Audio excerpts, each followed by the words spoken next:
Hai, perkenalkan nama saya Elizabeth Jebua, NIM 0320200014. Saya mahasiswa dari Stika Santai Elizabeth Medan. Nah, sebelum lanjut menonton video, pastikan kalian sudah like, comment, and subscribe. Kalau sudah, happy for watching! Saya akan menjelaskan mengenai agen-agen infeksius. Sebelumnya, apa sih definisi dari penyakit infeksi? Definisi dari penyakit infeksi adalah penyakit yang disebabkan oleh mikroba patogen dan bersifat sangat dinamis. Sebagai agen penyebab penyakit, mikroba patogen memiliki sifat-sifat khusus yang sangat berbeda dengan agen penyebab penyakit lainnya. Sebagai makhluk hidup, mikroba patogen memiliki ciri-ciri kehidupan yaitu: pertama, mempertahankan kelangsungan hidupnya dengan cara berkembang biak. Kedua, memerlukan tempat tinggal yang cocok bagi kelangsungan hidupnya. Ketiga, bergerak dan berpindah tempat. Infeksi merupakan peristiwa masuknya dan penggandaan mikroorganisme di dalam tubuh penjamu. Sedangkan agen infeksius adalah mikroorganisme yang dapat menimbulkan infeksi. Mikroorganisme yang termasuk dalam agen infeksius antara lain ada virus, bakteri, jamur, parasit, rickettsia, dan chlamydia. Pertama, saya akan menjelaskan mengenai virus. Virus adalah organisme patogen terkecil 20-300 nanometer yang mengandung RNA atau DNA serta memiliki kapsid. Virus tidak mampu bermetabolisme atau bereplikasi mandiri sehingga memerlukan organel sel terinfeksi untuk berkembang biak. Virus merupakan penyebab tersering timbulnya penyakit pada manusia, sering tanpa gejala dan berkembang tanpa diketahui. Hal ini menyebabkan perbedaan antara infeksi virus atau replikasi di tubuh penjamu dan penyakit virus atau replikasi disertai kerusakan jaringan sangat kritis.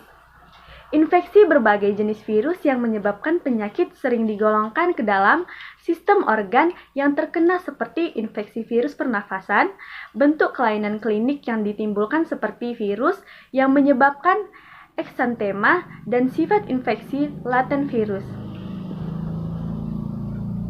Kedua, bakteri merupakan mikrobia prokaryotik uniseluler berukuran antara 0,5 sampai 10 mikrometer. Bakteri merupakan organisme hidup dan dapat ditemukan di mana-mana. Infeksi bakteri sering terjadi bersamaan dengan adanya rasa sakit, nyeri atau borok pada bagian tubuh. Bakteri memiliki flagel atau bulu cambuk, pili atau fibriae, kapsula atau lapisan lendir, dinding sel di mana ada yang struktur dinding sel bakteri gram negatif, yaitu merupakan struktur yang berlapis, sedangkan bakteri gram positif mempunyai satu lapisan yang tebal. Ketiga, jamur. Infeksi yang disebabkan oleh jamur tidak hanya terjadi di luar bagian tubuh atau kulit, tetapi terjadi juga di dalam tubuh. Misalnya, Candida albicans. Candida albicans adalah jenis fungsi yang seperti ragi, umumnya ditemukan di dalam mulut, kerongkongan, usus, dan saluran genital. Normalnya, bakteri baik dalam usus akan berkompetisi dengan Candida dan menjaga agar tetap terkendali tanpa menyebabkan masalah kesehatan apapun. Ketika keseimbangan antara bakteri baik dan Candida terganggu, maka infeksi Candida tidak dapat dihindari. Contoh lain adalah infeksi jamur yang terjadi di susunan saraf pusat seperti meningitis, intrakranial thrombophlebosis, dan abses otak. Yang keempat, parasit. Parasit menginvasi imunitas protektif dengan mengurangi imunogenisitas dan menghambat respon imun host. Parasit yang berbeda menyebabkan imunitas pertahanan yang berbeda dengan cara parasit mengubah permukaan antigen mereka selama siklus hidup dalam host vertebrata. Parasit menjadi resisten terhadap mekanisme efektor imun selama berada di dalam host. Parasit protozoa dapat bersembunyi dari sistem imun dengan hidup di dalam sel host atau membentuk kista yang resisten terhadap efektor imun. Parasit dapat menyembunyikan mantel antigeniknya secara spontan ataupun setelah terikat pada antibiotik spesifik. Parasit menghambat respon imun dengan berbagai mekanisme untuk masing-masing parasit. Yang kelima, Rickettsia.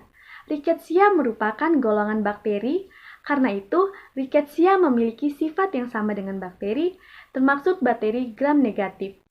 Rickettsia mempunyai enzim yang penting untuk metabolisme. Dapat mengoksidasi asam pirufat, suksinat, dan glutamat, serta mengubah asam glutamat menjadi asam aspartat. Rickettsia tumbuh dalam berbagai bagian dari sel. Rickettsia prowazekii dan Rickettsia tipi tumbuh dalam sitoplasma sel. Golongan penyebab spotted fever tumbuh di dalam inti sel. Rickettsia dapat tumbuh subur jika metabolisme sel hospes dalam tingkat yang rendah. Misalnya, dalam telur bertunas pada suhu 32 derajat Celcius. Pada umumnya, Rickettsia dapat dimatikan dengan cepat pada pemanasan dan pengeringan atau oleh bahan-bahan bakterisid. Yang keenam, Chlamydia. Chlamydia termasuk bakteri, memiliki ribosom, RNA, dan DNA, dinding sel dari peptidoglikan yang mengandung asam muramat. Dikenal juga dengan Mia Gawinella atau Batsonia, termasuk gram negatif berukuran 0,2 sampai 1,5 mikron, berbentuk sferis, tidak bergerak, dan merupakan parasit intrasel obligat. Chlamydia berkembang melalui beberapa stadium mulai dari badan elementer yang infeksius berbentuk sferis dengan garis tengah 0,2 sampai 0,4 mikron, memiliki satu inti dan sejumlah ribosom.